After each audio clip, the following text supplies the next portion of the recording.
start back over here and come around again.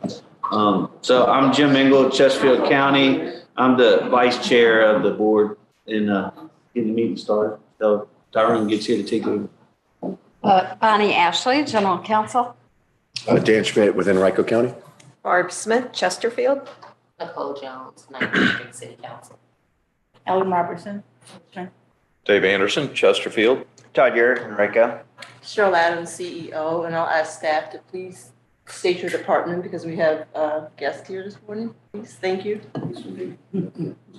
Anthony Carter, Director of Safety and Security, GRTC. Monica Carter, Assistant Director of Safety and Security, GRTC. Tony Thompson, Director of Procurement, GRTC. And that's GRTC COO. Adrian Torres, Chief of Staff, GRTC. Sheree Clarkson, Executive Director, RideFinders. Ken Lance, one RPA. You can introduce yourself.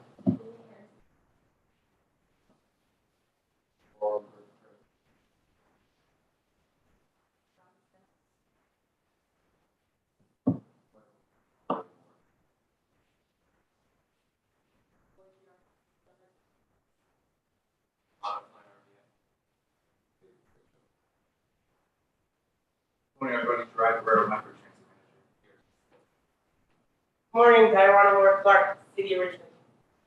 Transit. From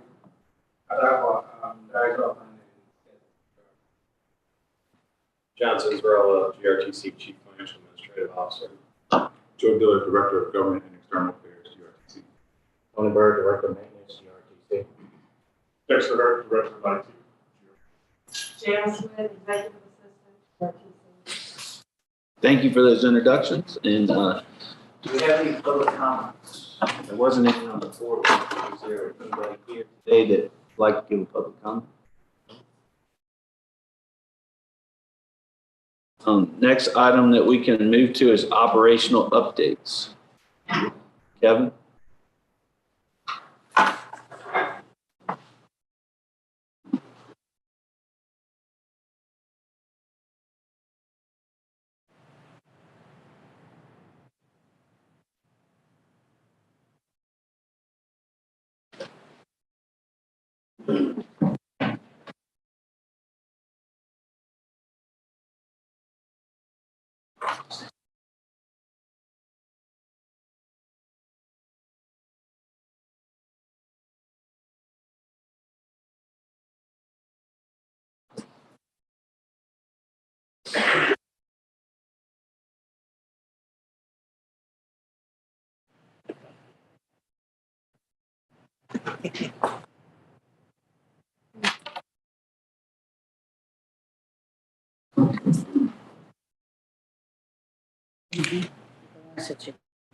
Good morning. Somebody the operations performance report for the month of December, along with a few highlights from the past year as well.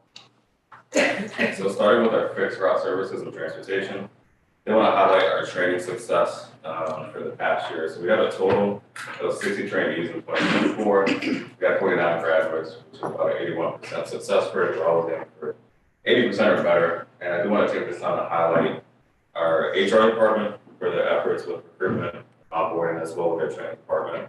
It's not an easy feat to be able to not only train new staff, but also keep the refreshers going with their existing staff. So kudos to them. And in the last board meeting, I did speak about revising our target goal for operators, and that's just due to the expansion in service that we had in October. But also when we had this initial target, we had about 200 or so operators, and so now fast forward, we have 100 or so new operators, so we need to re-update that analysis just due to absenteeism and also so our original goal was 325 operators. Our revised goal would be 340. We actually ended up finishing December with 320 operators, which is right about the highest we've been since the month of February of last year. So we're hoping to continue this momentum in this new year. I think we're at 340.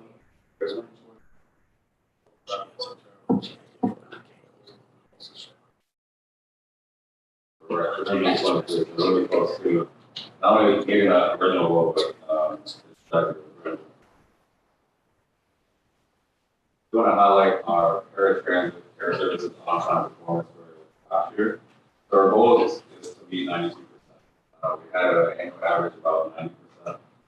We did not define the past 6 months, just increase the ridership and our contractor working on staffing. They too are also working on moving their target in terms of how many operators they need to meet that new service demand. This is also something that our consultant will be looking at. They start with operations analysis.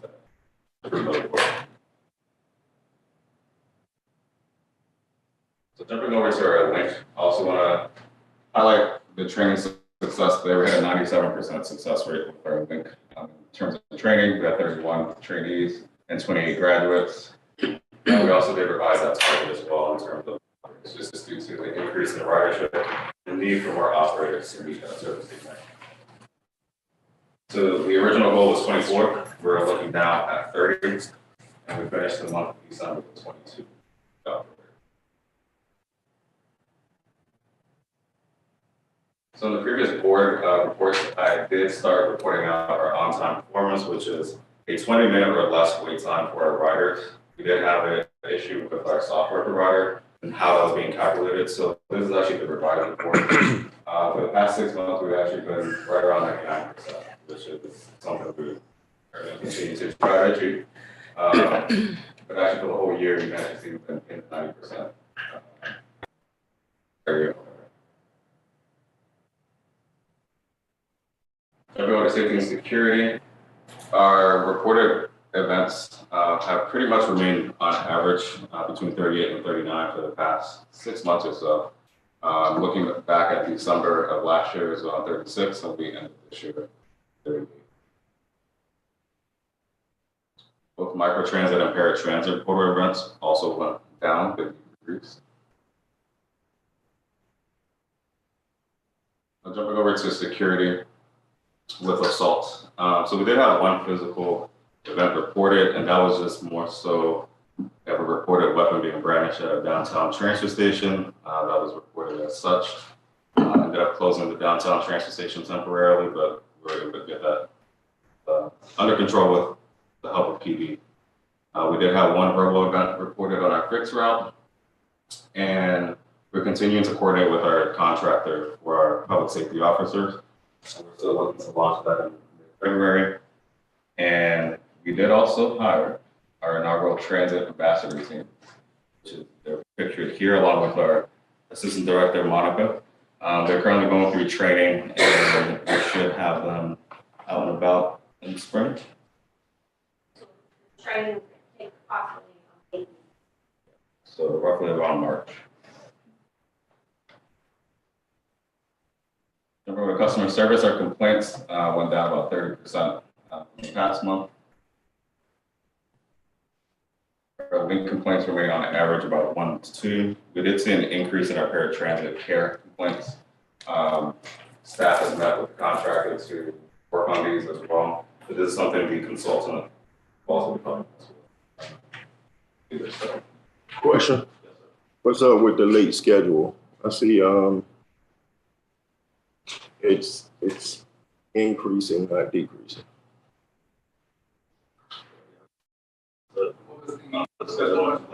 late, what's going on with late schedule? That's air transit, not late. That's paratransit. Paratransit on the left. Oh. Anybody have any idea what's going on with it? So some of it relates to their staffing. Right now they're low on staffing, so they have longer wait times. David, do you have any further insight?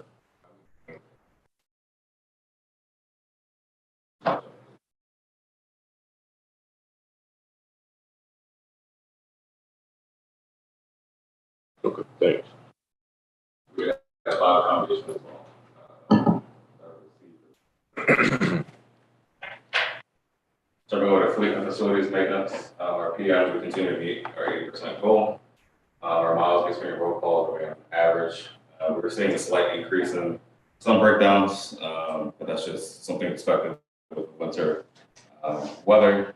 And then I did want to highlight that our first articulated bus will begin production tomorrow.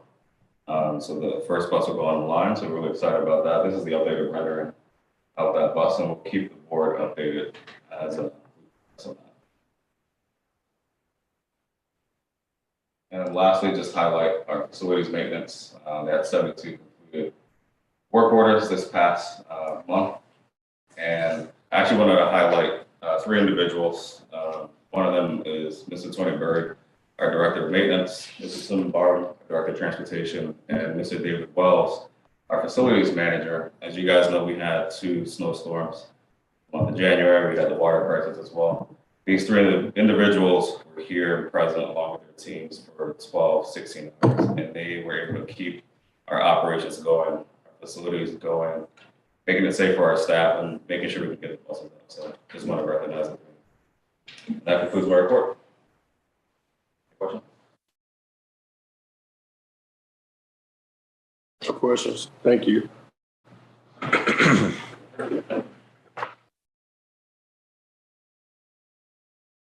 Yeah. Let's go back to the approval of minutes. Good morning, everyone. It should be easy getting here from Eastern and Rico, but part of Williamsburg Road has been shut down for a while, so it's like hard getting through. I wish I had a helicopter or something, then I'd be there. Andreas is here now, so we have a quorum. So can we get the someone to approve the minutes from December? All right, moved on second. Any comments, concerns? None. All in favor, say aye. Aye. What about consent agenda? We need a. All right, moved. Second. Questions? All right, all in favor, say aye. Aye. Opposed? Did we do the action item? No, we did not. Okay. So do you want to do that one real quick? Policy for virtual meetings? Yes. Part of your We packet. have to vote on that. Yes. There were a couple of updates that we highlighted. Yes, the Virginia Code, Virginia Freedom of Information Act requires that in order to be able to hold virtual meetings or in order for a director to be able to participate remotely in a meeting, the policy needs to be adopted at least annually. So we put it on the agenda for this meeting. There are some red lines, so you can see where the changes are, and those changes reflect revisions to the virtual meeting electronic participation law from the last General Assembly. Under the quorum, the red line changes with regard to quorum affect some pieces of rationale for virtual, right? That's But correct. not all. So the quorum is affected if a director is absent for non-disability or medical purposes. That's correct. And that is required by law? Is it not permitted for the quorum to be okay if someone is virtual for a non-medical or disability reason? It is not permitted. That's Not right. permitted. Because the General Assembly chose to specifically allow the quorum to include the virtual participant in those circumstances. Therefore, other circumstances would not. And is it different for a jurisdictional level? So if at a jurisdictional level, if we participate in a board meeting virtually, it does include the quorum. So is there a difference, distinction between here and jurisdictional level? Actually, you can't, you still have to have your quorum present In person. physically in person for the other person. I mean, what I guess And my point is, do they make the distinction between medical and disability for that as well? Is it the same? It's the same. All right, any other questions? So if you're on vacation and you're not sick, don't count. Actually, there is a You can provision that participate. allows if you have to participate in something else that's outside of the area, you can articulate that you can't be there because you have to be outside the area for something. There is a provision for that in state law that allows you. Yes, but it would not, You don't have to. you would not count toward the quorum. No, you don't. count Only towards if the it's quorum. because That's of right. a disability. You get to vote, you get to participate in the meeting, but you can't count towards the quorum. Correct. So the reason I'm asking is it's critical to this board, as we know, requires to, Yes. for really business to get done. So I just wanted to make sure it was clear that you can caretake for a member of your family and it counts. You can have a medical or disability that requires you to not be present, it counts, but it does not count, you can't qualify those two. Okay. Thank you. And then we changed the 50%, 25 to 50%. Can you clarify that? 25%, 2 meetings or 25% of the meetings rounded to the next highest whole number applies to a director's participation virtually. For the all virtual meeting, it's 2 meetings or 50% of the meetings can be all virtual in a year. And the same applies to the committees. Gotcha. And my last question, I'm sorry, Mr. Chair. We're not doing anything that is more difficult than required, correct? We're utilizing every tool that this organization and board has at its disposal, correct? That's correct. Thank you. How you know all that? I read it in depth, and last year, I was in a conversation about it with regard to, board discussions with some legislators. And the point, obviously, and it's a great question, Mr. Chair. The point is to be present, but with the onset of virtual participation in the last 2 or 3 years, as long as the concept is as long as a member of the public body's voice can be heard, their vote can be publicly recorded, and the public has access to that. The discussion is that why we're not physically in the same room. That's the question. As long as the public has access to that individual's vote and conversation and nothing is done non-transparent, the question is why. Because quite frankly, the discussion came up, Mr. Chair, with multiple meetings. I'm missing another board meeting right now that I could make at 9 o'clock. If we were to leave here at 8:55, I could dial in from my car and I could be publicly heard. I could publicly vote, but I do not count. And quite frankly, I prefer to count. You might get there. Working on it. But great question. That's the full answer. All right, any other questions? All right, can we get a motion to accept the policy? So moved, sir. Second. Moved and second, any questions? If not, all in favor? Aye. Thank you. All right, fine. Is he here? Yes, hang in front.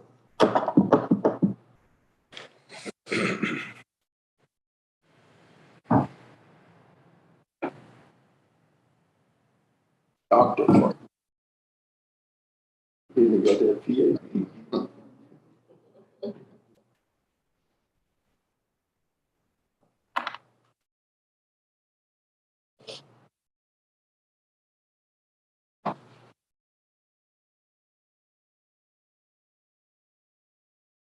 Good morning. Morning. This morning I have the privilege of sharing with you a very high level of the membership performance for the second quarter of FY25. You will have the chance to look at all the ridership on the fixed route and then take a look at the microtransit and then jump onto the stabilized service, which is the current. So starting with the fixed route. For the total ridership, if you're looking at the graph on the slide, the purple one shows the second quarter ridership for FY24, and then the blue one shows the ridership for the second quarter of FY25.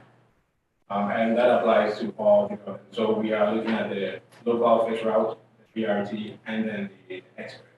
So from the total ridership perspective, the local fixed route, in comparing the two orders, we saw a 21% increase, and we saw a 25% increase for the BRT.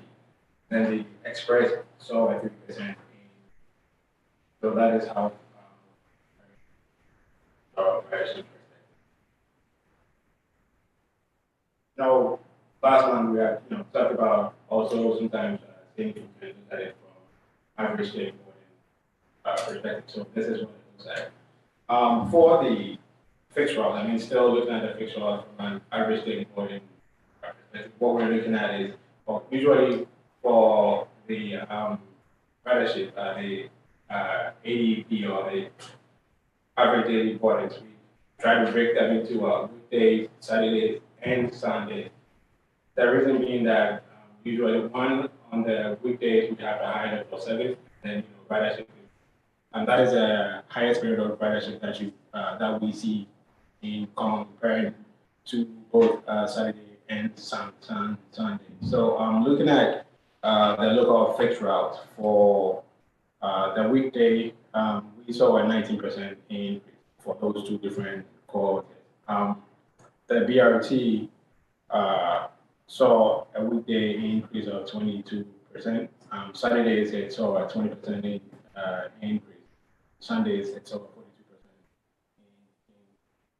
The Express, as we all know, that operates just during the weekday, and that's saw a 0.1% decrease in average daily ridership. Now we move on to microtransit. As we all know, we currently provide zones. Microtransit, I believe the first zone, Azalea, launched in November of 2023. So the rest of the zones, we don't have any updates. What we're looking at here for Azalea with the purple bar, it is not for a comparison.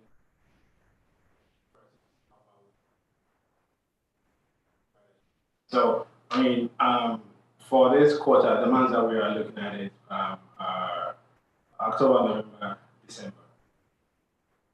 Azalea launched November 13th, I believe.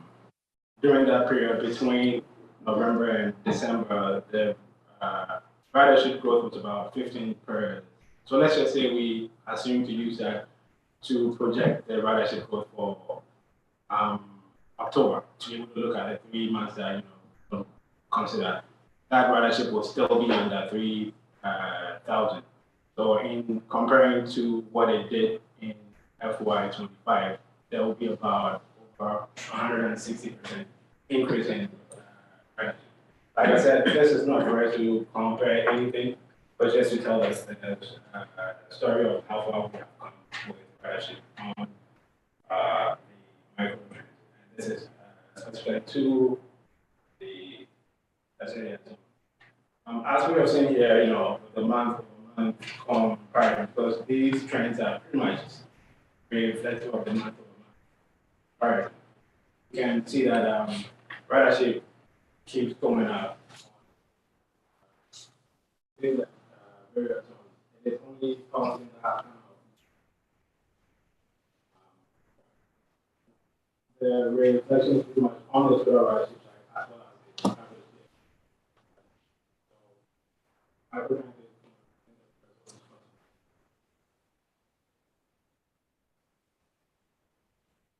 moving on to paratransit, we also want to share with you ridership on specialized service.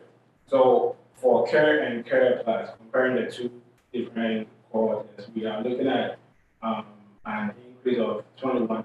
That's between care and care plus. But the care on demand saw 1% increase.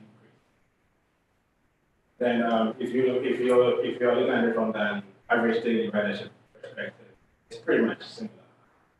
The care on demand saw an average growth of about percent. The care and care plus saw an increase of 10%. So this is what the ridership of my. Okay. So the care on demand round trip is no longer providing that service, is that correct? Yes, sir. So did that those riders migrate to Userve, or did they migrate to the Care Plus, or a combination? Do you have insight that?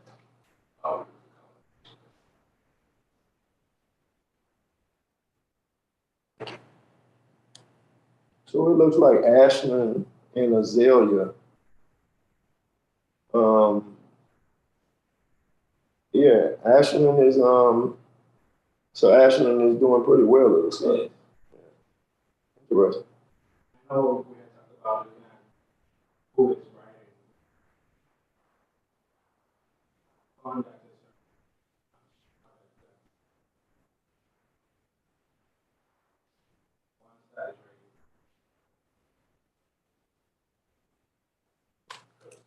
Our overall ridership is definitely growing.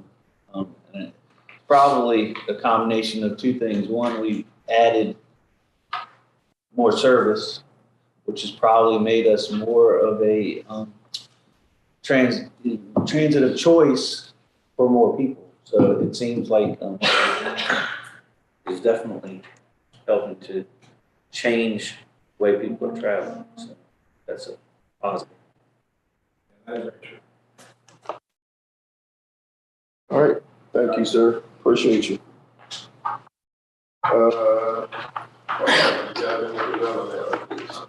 Yep, the Development Committee met on January 9th. The presentation for that meeting begins on page 51 of your packet. We started with Adrian giving us a debrief on the board retreat. And we discussed next steps regarding the projected operational funding issue. There was concurrence from the committee members to ask jurisdiction staff members from the 3 jurisdictions to work together on potential solutions and vet those with the administration and bring those back to the committee. We had an update on capital projects, North-South BRT, the conceptual design NEPA study phase is continuing. The parking study is complete, and the NEPA study is anticipated to be complete in February of 26.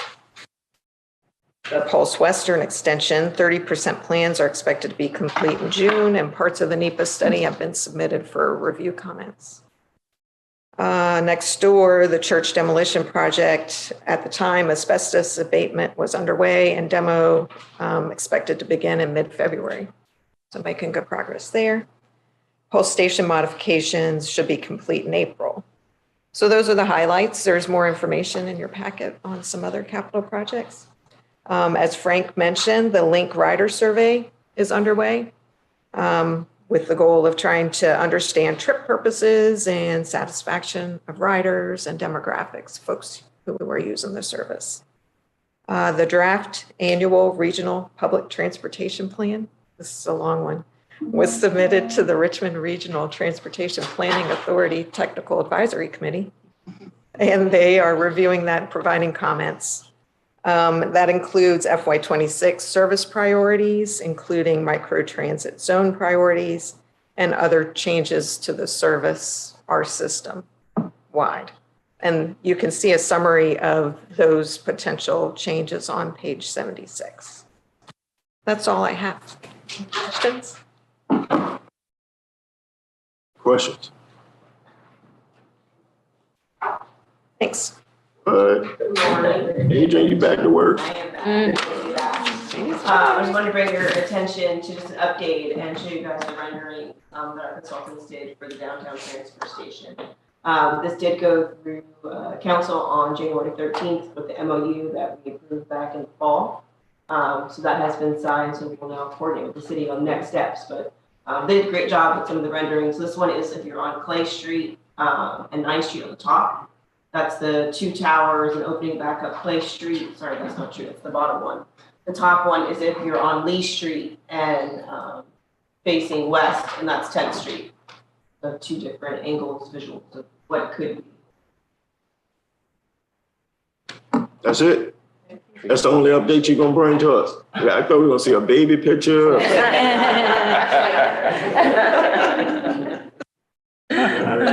Do we usually do a motion for the committee? Okay, all right. Well, thank you, ma'am, for bringing that. And financial update. Did you want to say anything first, or you just want to jump straight into it? No, we haven't. Oh yeah, we did. Yeah. Mini meeting.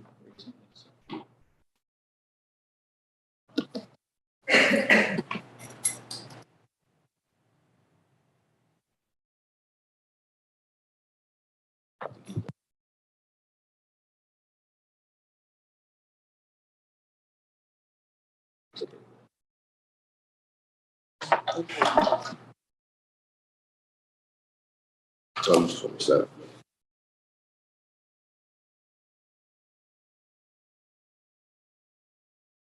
Morning, Mr. Chair and members of the board. We're going to be speaking from page 91 in the handout. This is the summary of our financial highlights for the 5 months ending November 30th. So on the 5 months ending November 30th, we were favorable about $370,000 on the revenue side against a budget of $39 million. And this is being driven by favorable federal funds. $1.3 million is due to the use of ARPA funds for qualified expenses, offset in part by doing some part by the timing of grant funded projects versus the budgetary expenses. It's also contributing to favorable share of match due to the timing of some of those grant funded projects versus budgetary estimates. And that's offsetting the assumption in the budget that the trip matching contribution from the GRTC came from the fund balance, which is about 433,000 year to date in these numbers. And also we have favorable directly generated funds of about just slightly favorable, about $58,000. That's about $108,000. That's favorable to budget, offset in addition to some favorable charter revenue and offset by advertising as well. RideFinders is basically best.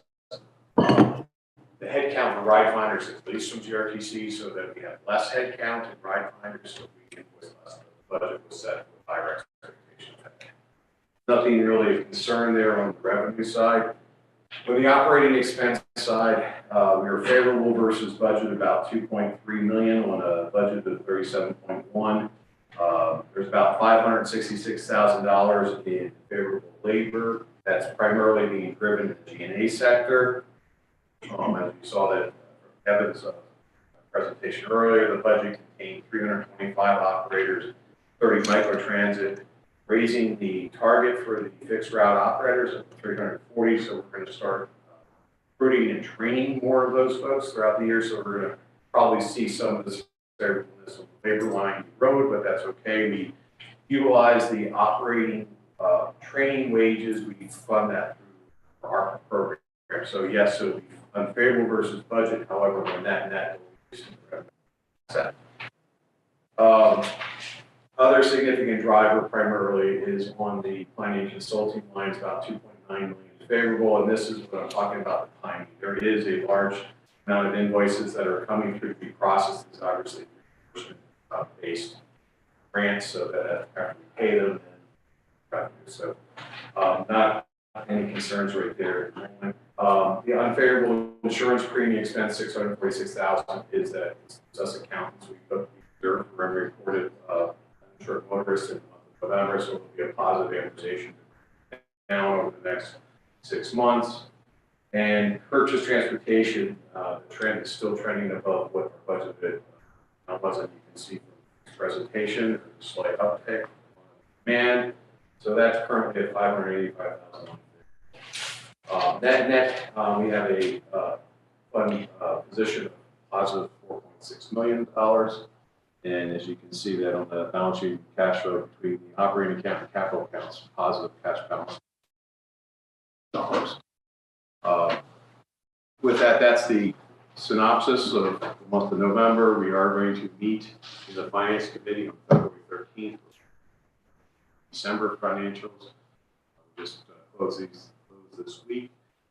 Nothing different than what was reported on here as trends, as well as the next part of the presentation for budget review. At this point, if you have any questions for November. Questions? Nope. Keep going, sir. Okay. So the next thing we're going to talk about is just a brief briefing on the fiscal 26 operating and capital budgets. Talking the timeline. Traditionally, we're following our traditional budget ratification schedule, so we're going to utilize our May 20th board meeting.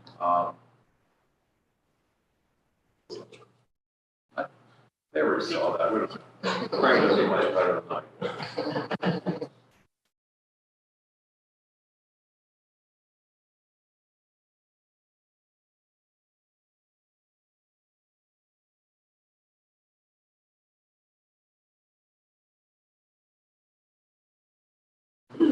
All right, so here's our timeline. As you can see, our ultimate adoption of the budget is set for the May 20th board meeting.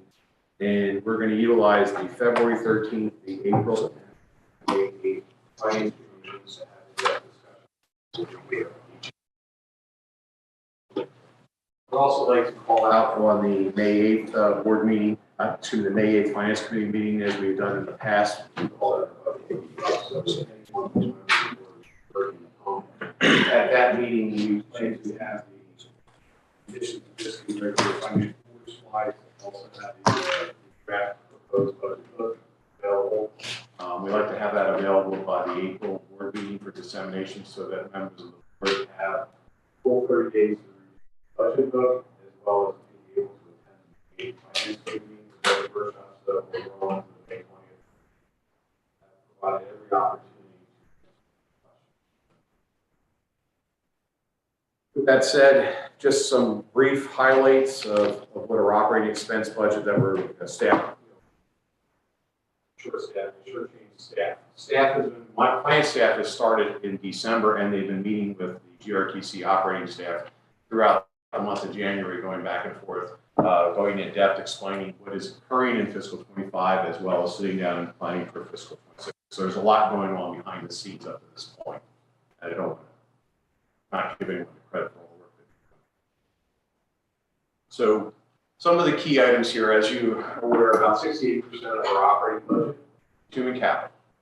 So of note here, our collective bargaining unit contract, which is enforced through September 30, 2026, contains an increase in top wage rate about $34.06, which is a 3.5% increase. And as Kevin has briefed, as you can see here, we're going up to 340 fixed route operators from 325. Last year in fiscal 25's budget, we did have 30 microtransit operators, but we were operating at a lower level. So we are going back, maintaining that balance, as well as we're increasing the part-times from 22 back up to 26. So looking about 383 FTEs versus 366 FTEs at the outset. Obviously, we're going to be meeting and discussing this. Our February 13th finance committee meeting, we hope to have all headcount locked down so that we start moving forward. On the maintenance side, currently looking for about 2 FTE increase in mechanics, and as I said, on February 13th, we'll have the G&A. We're going to meet week of the 27th with leadership here to go through the departmentals and finalize the G&A headcount.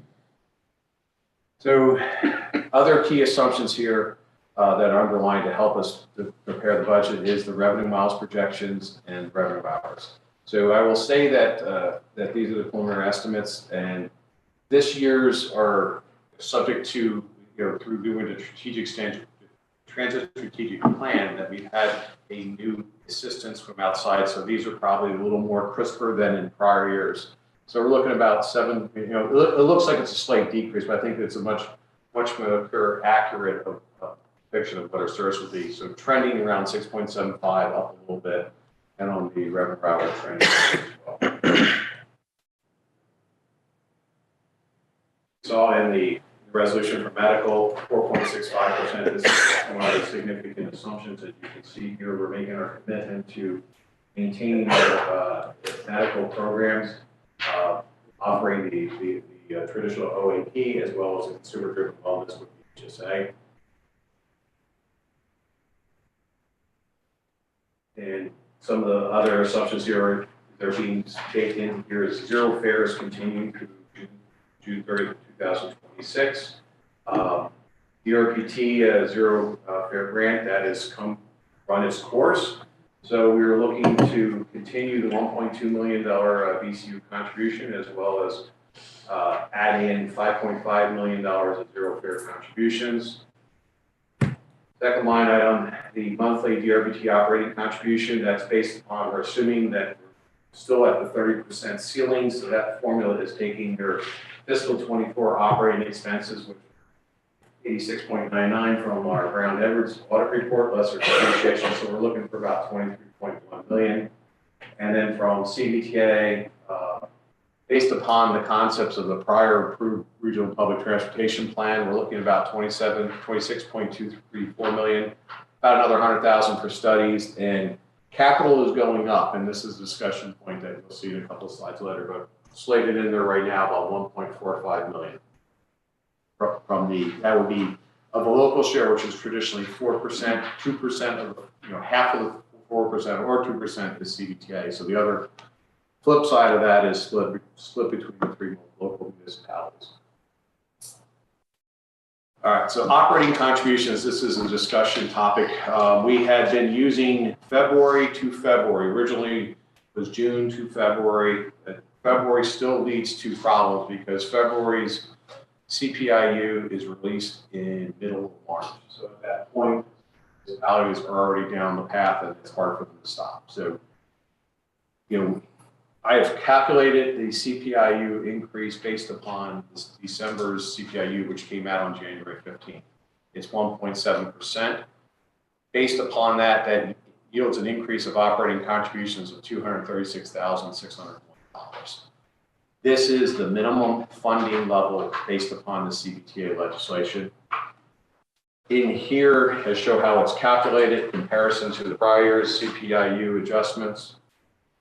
And then for each individual municipality, where we started with, City of Richmond started with 16.3 million. The go to the minimum level is 8.1. This year's, with including this 1.7, would be $9.447 million. We will talk through the finance committees about what all our needs are related to the minimum funding levels. Likewise, there's a slide here from RICO in 2020, the appropriation 7.6, half of that was 3.8 million, 4.44 million with the 1.7 CPIU. Likewise on Chesterfield, 458,000, half to 229,000, with this current year index, 266,000. The second aspect, that all those slides before were operating. The other thing that we traditionally do here at our board meeting is DRPT state grant applications are due on February 1st. So we usually sit here and brief the board on what we're planning to submit February 1st. So categorized by business improvement, expansion development, raise grant, safety regulatory, service enhancement, state of good repair, workforce development. Total 116 million, of which 35 million is in their is for the raise grant. It says there federal grant only. There's actually a state. There's a 20% match on that, so that's inaccurate. Blame on that. We'll update that as we go forward. But as you can see, I was talking about before, here's the $1.45 million for the CBTA match without any participation from the raise grant that has to go in there.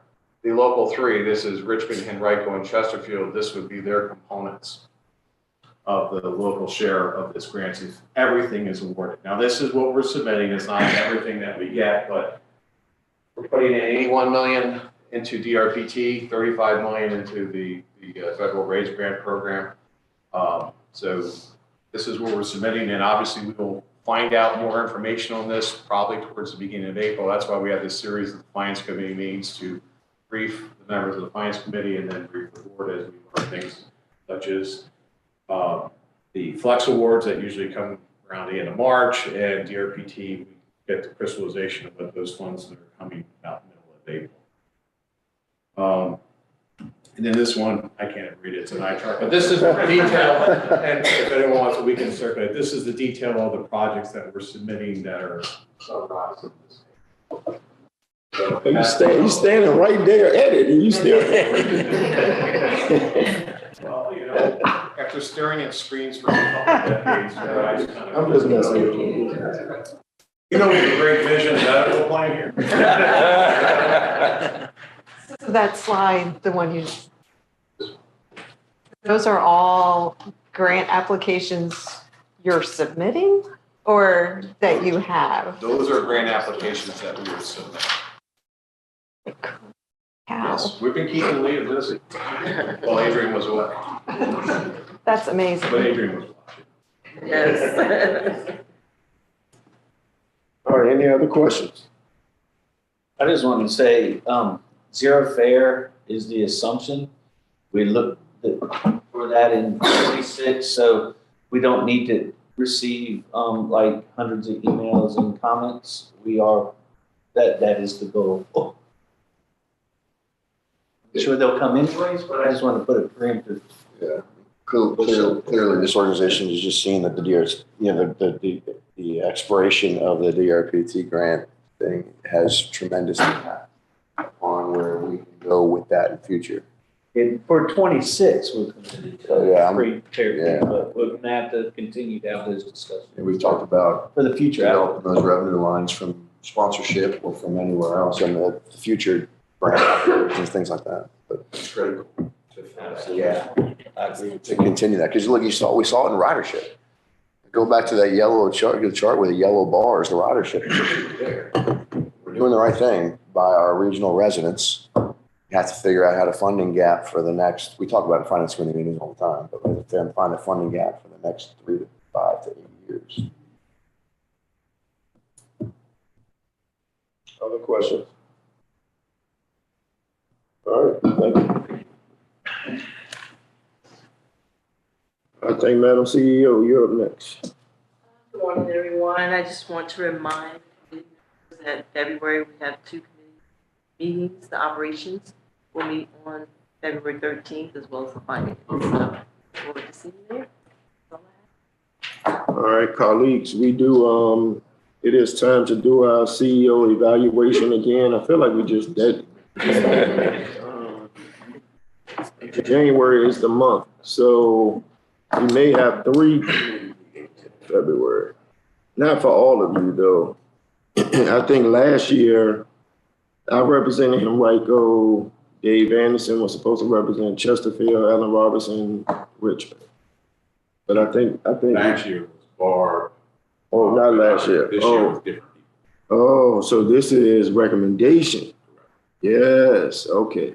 Yes, Barb, you, Lincoln, and me were last year. That's what it was. You good with representing? All right, what about you, Councilwoman Robertson? I'm good. All right, thank you. So hopefully this year it'll be a lot cleaner. Yeah, it was like last year. We were kind of fumbling around with it last year, so it was our first time doing it. So Joe is going to send you out a scorecard similar to what you had last year, but attached to it were some of the goals that we came up with. Cheryl and I talked about. So that should help you fill your scorecard out. All of us need to fill it out. He'll give us a targeted date of a couple of weeks. And then once we get all the information back, then Dave, Ellen, and myself will get together, compile it, and bring something back to you guys. Okay? And I promise you it won't carry on for 3 or 4 months like we did last year. All right. Anybody else have any comments? Todd, how long are you with us, Todd? I'm just curious. Friday is my last day. Friday, Todd, you couldn't give me more. Mr. Chair, I informed him that the resolution that came before us last week was very difficult to get a second. Yeah, I mean, we sat there in silence. Had to do with Struggled to get a second on that. So Todd has been holding us down from a transportation perspective for a long time. And I personally don't know how we're going, what tomorrow is going to look like without him doing this. But thank you for your service. Sure. Not just in Henrico County, but to GRTC. And, An honor and a privilege, sir. so we, Get him a resolution. yeah, you're going to have to come back. We have to bring you back to one more meeting. I'll come back one more. Yeah. You can sit over on the side. All right. Any other comments? Are you a permanent? So you have to be sworn in. Are you courting us right now? No, I'm in. Okay. It just hasn't been voted officially yet, right? But you're. All right. Well. So there's some, and we understand that there's a resolution that we have to make sure we put her name in the resolution, but otherwise she has been appointed by the board. We're glad to have Councilwoman Jones to join us. Yes, I like Councilwoman Jones. I'm glad she's here. She didn't know how to play spades a little bit. Any other